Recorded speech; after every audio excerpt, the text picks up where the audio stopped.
Hello there guys, welcome to another of my videos. So just going to give you the big news regarding Jadon Sancho from Borussia Dortmund.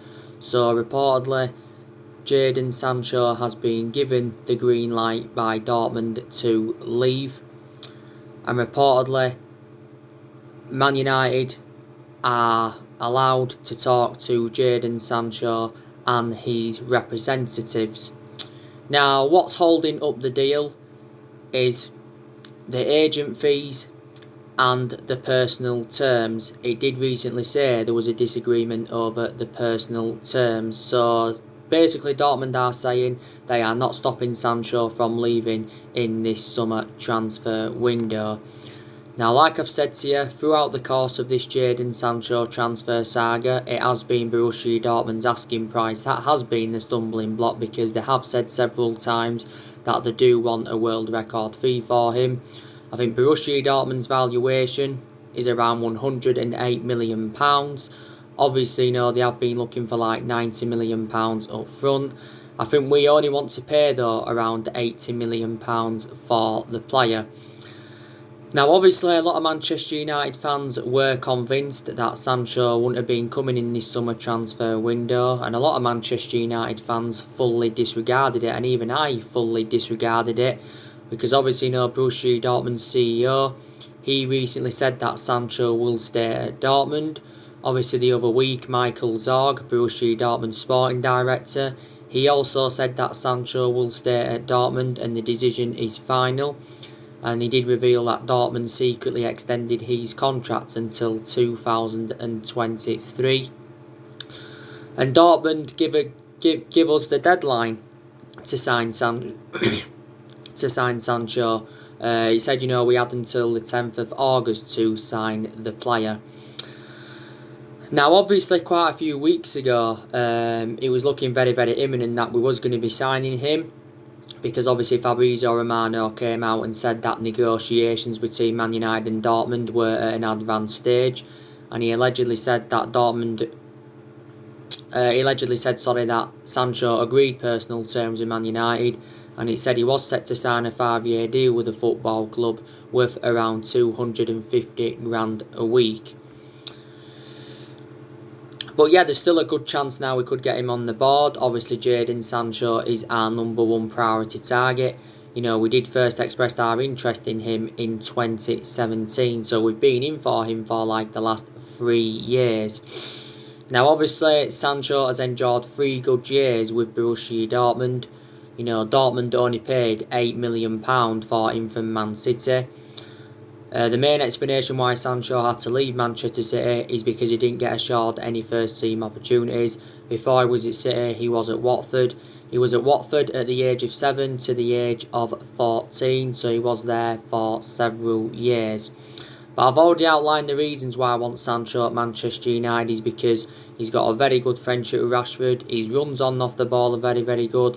Sancho's a player that can score goals. He can also create chances, and he is predominantly a right winner. And Man United are in search for a right winner. We already made a promise to him a while ago that we are willing to offer him the number 7 if he signs for the football club in this summer transfer window, because he'd full number 7 really well, and obviously we have got number 7 vacant at the moment, but we have had a lot of good number 7s up and down the generations. But we have been looking at quite a few alternatives to Sancho, because I will make an admission, there is much cheaper solutions than him. Obviously, there has been stories coming out today regarding David Brooks from Bournemouth. Like he updated you on Sports Witness, said that Man United, are interested in getting David Brooks, and he's available for like £40 million, and we're serious about it. We've looked at Ousmane Dembele from Barcelona as an alternative. We've looked at Kingsley Coman from Bayern Munich. We inquired about getting him on loan. We've looked at Robin Matondo from Schalke. We've looked at Thiago Almeida. We've looked at Vinicius Junior, Federico Chiesa. So yeah, we have looked at quite a few alternatives. Don't forget, I did say a few weeks ago, though, that Borussia Dortmund were in the market looking for the replacement for Sancho, because they come to accept the fact that he wanted to leave. Dortmund have been looking at the likes of Jonathan Ecourt from Lille. They were looking at Rashika. The other week they was looking at Memphis Depay from Lyon. Obviously, he's a former Manchester United player as well. But it was looking likely, we was going to miss out on Sancho. Obviously, we've already missed out on 2 players under Solskjaer, and that was obviously, Erling Haaland in January. Obviously, he went to Dortmund, and obviously Jude Bellingham from Birmingham, missed out on him, and he also went to Borussia Dortmund. So if these reports are to be true, looking very likely that Sancho's going to be our first signing in this summer transfer window. But it will definitely be the signing of the summer if it does happen. It really, really will. And obviously, we get him on the board and we pay their valuation. Sancho will be our most expensive signing, and he will be the most expensive British player in history.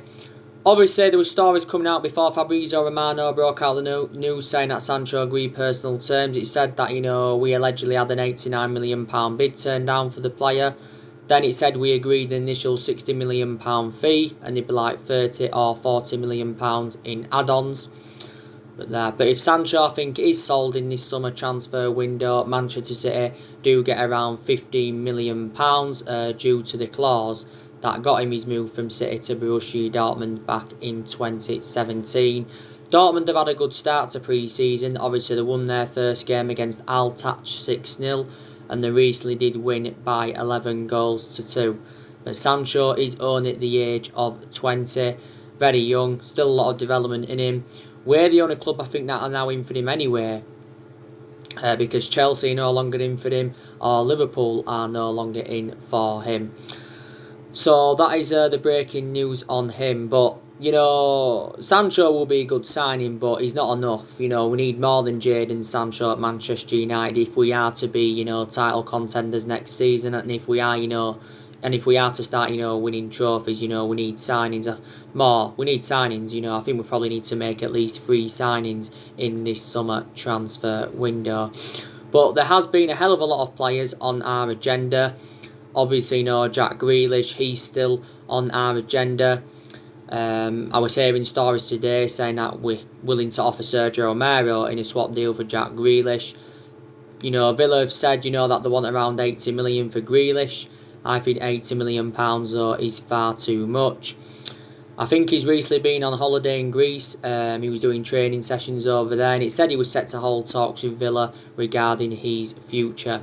I can't see us getting Jack Grealish, to be quite honest with you. I think he'll probably stay at Villa for another season. If Villa would have got relegated, then I would have fully assured he would have left. But obviously, they did avoid relegation.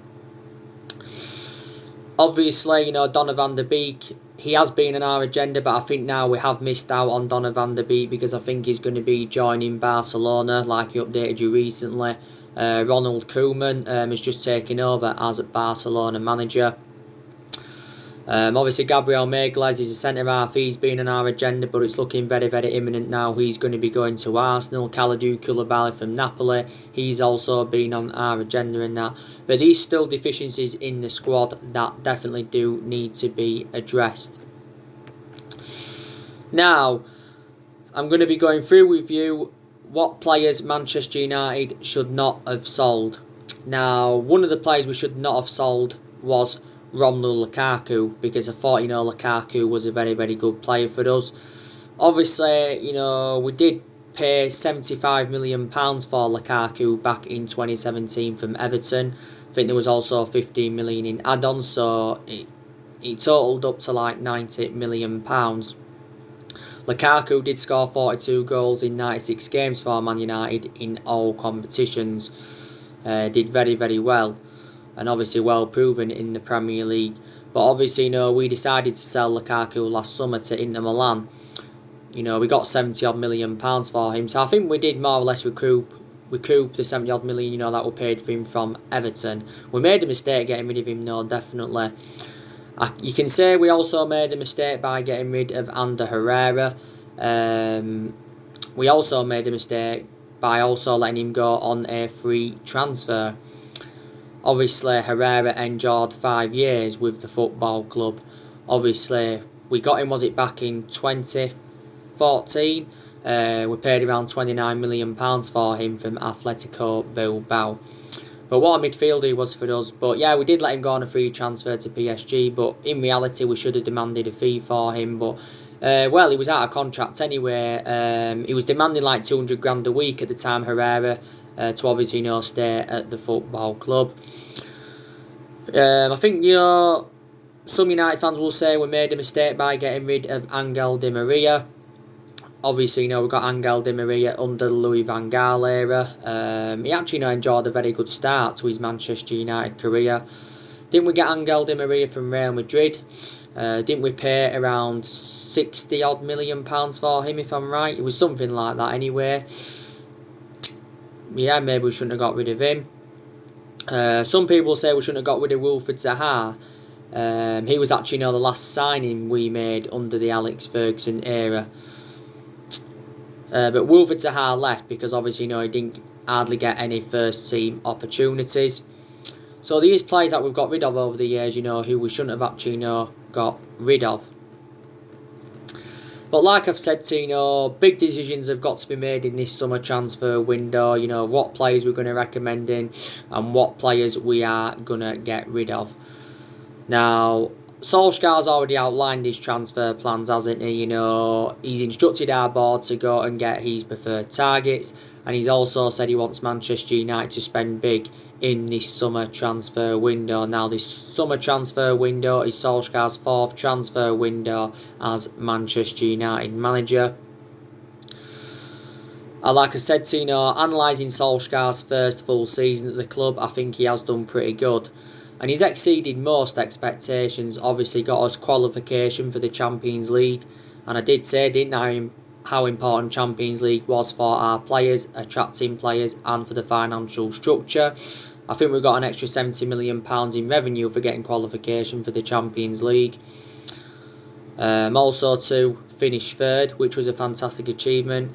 And he also progressed us to 3 semi-finals. Got to the FA Cup semi-final, got to the EFL Cup semi-final, and got to the Europa League semi-final. But like Solskjaer was saying, semi-finals are not good enough. But with how bad we was earlier on in the season, you wouldn't have thought Ole Gunnar Solskjaer would have been here now. You wouldn't have thought, he would have exceeded any expectations, because earlier on in the season, we enjoyed our worst start ever to a Premier League season for 30 years, was it, or something like that. But Solskjaer was very, very close to getting sacked as Manchester United manager, but I give you the main explanations why he didn't get sacked. Now, as you saw in my recent video, I give you the things that Manchester United have to do if we are to, win trophies and that for next season, and win trophies obviously in the foreseeable future and that. And obviously, we must sign Sancho, obviously. We must get Paul Pogba a new long-term contract. I think Solskjaer also has to put Dean Henderson as number 1 for next season. I don't think he's going to put Dean Henderson as number 1 now anyway. Solskjaer's already made his goalkeeping decision. He said he's going to stick with David De Gea as number 1 for next season. But David De Gea has been our number 1 goalkeeper for several years. But now I just think David De Gea is too much of a liability, because, like I've said to you before, De Gea's had 7 good years out of the 9 years he's been at Man United. Obviously, he has been liability in the last couple of years, reflecting on the calamitous mistakes he has made. There is a positivity though coming out regarding Dean Henderson, because Sky Sports have just said that our contract negotiations with Dean Henderson are now at an advanced stage, and reportedly Dean Henderson's close to signing a 4-year contract with the club worth £100,000 a week. So if he is to sign this new contract, he'll keep at the club till 2024, and I think there's also an option of a further year included, and plus his wages will nearly double, because it was only last year he signed a new deal worth £60,000 a week. But I heard that we're going to loan Dean Henderson out again for next season, because Solskjaer, I don't think he's ready yet to become number 1. It's confirmed he won't be getting his loan extended at Sheffield United for the third season, because he has enjoyed 2 years on loan with Sheffield United, and I've got to say he has been Sheffield United's player of the season, and I think now Dean Henderson has got that experience behind him. Sheffield United, I think, have just got Aaron Ramsdale from Bournemouth for 18.5 million. Dean Henson's current contract with Man United does expire in 2022. But Solskjaer was saying, prior to our game against Sheffield United, in the second game after lockdown, he said that he expects Dean Henderson to be England's #1 and Man United's #1 goalkeeper in the future and that.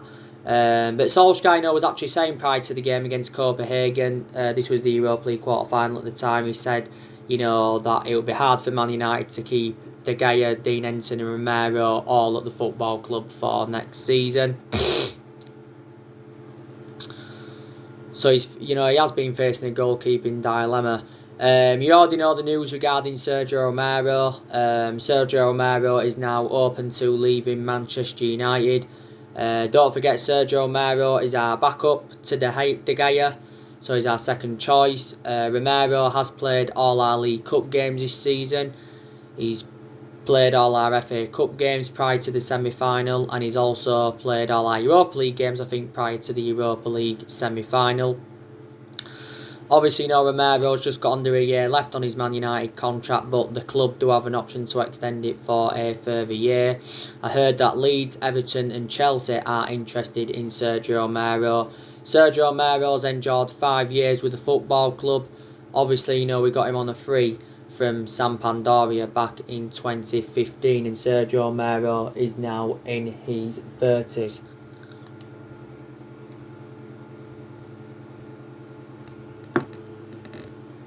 He's now, in his 30s and that. So, yeah. I think also Solskjaer has got to take the captain's armband off Harry Maguire, because I don't think, he's good enough to captain the team. Because let's be honest, Harry Maguire hasn't really showed any leadership, has he? Obviously, this has been Harry Maguire's first season at the football club. Obviously, we got him in a deal worth £80 million from Leicester last summer. So obviously, reflects on that, Harry Maguire is the second most expensive signing at the club, just behind Pogba, and he is the most expensive centre-half in the world. He's had some good games for Man United, but he's also had some bad games. So, I personally speaking, I think we've probably got to give the captain's armband to either Bruno Fernandes or Paul Pogba, because, they're the ones that do show fantastic leadership in the team. Like I said, Solskjaer's got to decide on what players he's going to get rid of in this summer transfer window, like I mentioned earlier. I've got a good idea, what players, we are going to get rid of.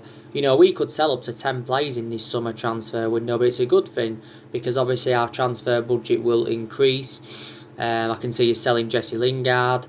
Andres Pereira, now it's looking very imminent. He's going to be going. Also to Chris Smalling, looking to get rid of him.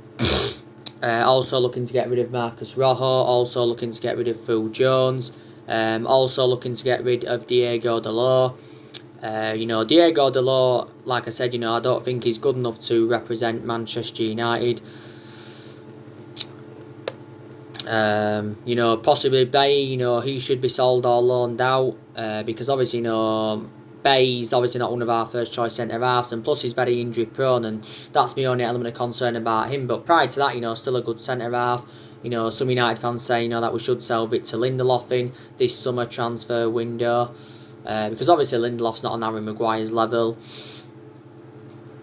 Some United fans will maybe say, get rid of Juan Mata in this summer transfer window, but I think Juan Mata will probably stay at the football club for next season. So, yeah. But to be fair, though, Solskjaer has got rid of a lot of the deadwood since he got recommended into the football club. A lot of players have left, The most recent player to leave Manchester United was Tahith Chong. He obviously, went out on loan to Werder Bremen. We made the right decision by putting Tahith Chong out on loan, obviously, so he can get regular first-team football. I think he's joined Werder Bremen on a 10-month loan. I think we're going to loan a few other players out as well, a few more young players.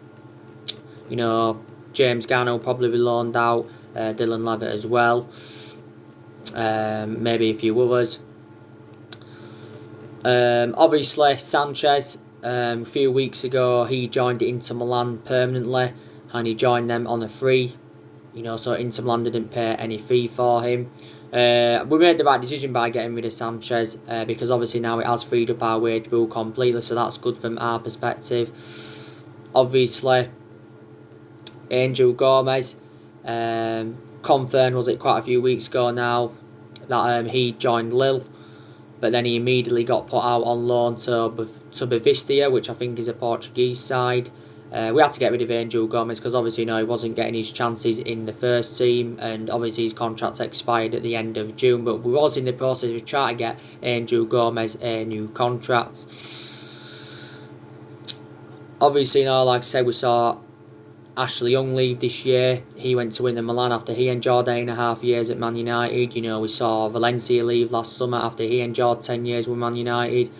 Like I said, Smalling and Rojo went out on loan, but obviously now they're back, I think. I think Rojo's back. Obviously, we let Darmian go permanently last summer. He went to Parma. Fellaini, he left in January 2019. He went to China. Fellaini did endure 6 years with Man United, and obviously Lukaku left the football club last summer. He obviously went to Inter Milan. So yeah, he has got rid of a lot of the deadwood.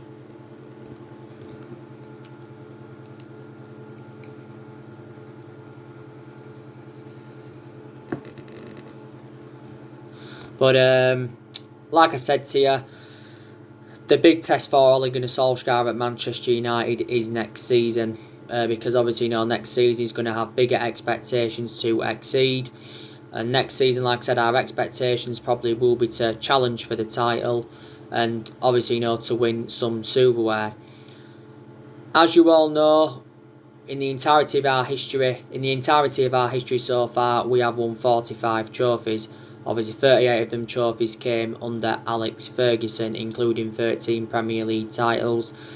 Since Ferguson left, we've won 4 trophies, and that was the FA Cup under Van Gaal, and the Europa League and the League Cup under Jose Mourinho. But obviously, we've yet to win a trophy under Solskjaer, and he has been at the football club now over a year and a half. We haven't won a trophy now for over 3 years, and that's the first time this has happened in 31 years. Now, like I said to you, I wanted Manchester United to win the Europa League.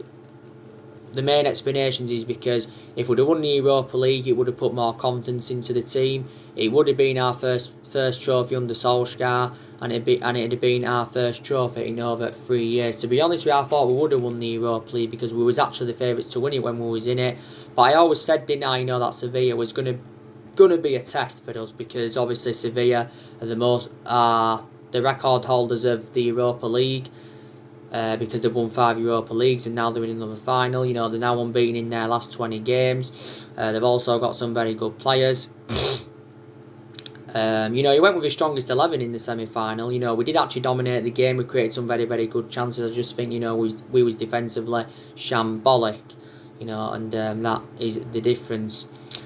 But yeah, Solskjaer definitely will be Man United manager next season. I said even if he hadn't exceeded any expectations, we need to still give him another season, because it is a transition period, and it has been a transition period for a while. I have seen improvements under Solskjaer, and that, like I've said to you before, our recruitment's really, really improved under him. Solskjaer so far at Man United has spent just over £200 million. On like 4 or 5 players. Like I said, throughout the course of the season, Solskjaer promoted the youth very, very well. I think his approach to a lot of the big games this season have also been very, very good. So I've definitely seen improvements.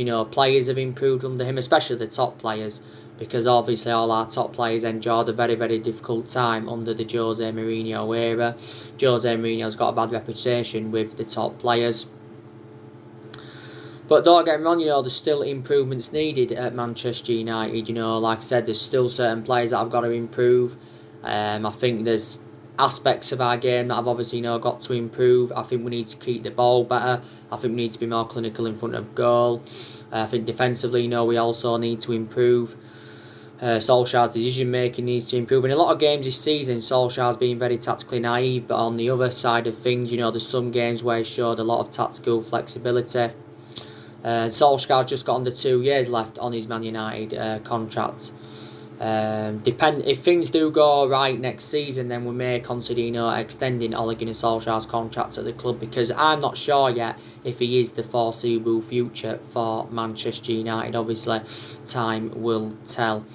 But like I've said to you before, he is still in the process of rebuilding this Man United team, because let's put into the equation, Solskjaer is inheriting a £700 million squad.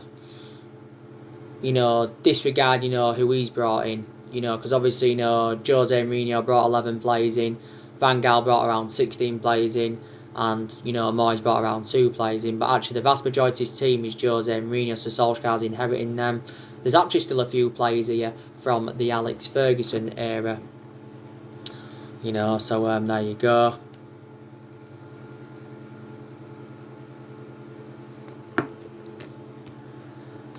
But, there has been problems at the football club for several years. There's obviously been problems with the managers we've had, because we've had different managers with different philosophies. There's been a lot of problems with Ed Woodward. There's been a lot of problems with the Glazers as well. There's been cultural problems at the club. We've made a lot of mistakes in the last 7 years, and that's one of the main explanations why we've been so inconsistent. But we have not dominated English football since the Alex Ferguson era. And, Ferguson endured 20-odd years at Man United. Obviously, all our success came under Ferguson. But there again, Ferguson didn't settle in straight away, because he didn't win out in his first 4 years at the football club. I just think it's going to be hard for any manager at Manchester United to replicate Ferguson's legacy and to last as long as Alex Ferguson did. But like I said, we are the most successful team in Premier League history, because we have won 20 titles and 13 of them are Premier Leagues and that. But like I said to we haven't won the Premier League since 2013. But Solskjaer's learned quite a lot since he became Man United manager. He's got that managerial experience behind him now, which is good. Man United is the third club in his managerial career. Obviously, before he was at us, he was at Molde, won a few Norwegian titles then. Before he was at Molde, he was at Cardiff. I think he began his managerial career with Cardiff. Well, he actually managed our reserve team, didn't he, for a couple of years. So he did actually watch some of this team this day and age grow and develop. Solskjaer has been talking about the youth recently, saying that, they have got plenty to learn about, seeing out games and achieving consistency. But I think Solskjaer is just desperate to make signings. But what's going on with this Sancho saga, it's slowing our transfer business down quite a lot, isn't it? So we've just got to get a deal over the line for Jadon Sancho. Solskjaer can't guarantee that we're going to make any signings before the start of the new Premier League season. We know the new Premier League season does start on the 12th of September. The fixtures are announced tomorrow, by the way. So, I just want to confirm that with you.